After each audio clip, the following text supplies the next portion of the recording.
কেমন আছে সবাই? আজ তোমাদের সাথে পদ্ম গাছের খুব দরকারি একটা টিপস দেব।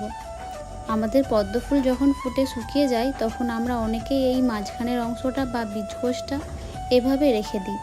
কিন্তু তোমরা কি জানো এটা রেখে দিলে তোমাদের গাছের নতুন ফুল আসা একদম বন্ধ হয়ে যেতে পারে।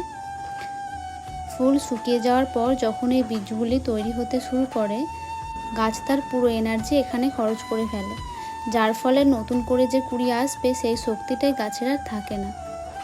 তাই যদি তোমার গাছ থেকে সারা বছর প্রচুর ফুল পেতে চাও, তবে এই বীজগুলোকে গাছে বড় হতে দেওয়া যাবে না।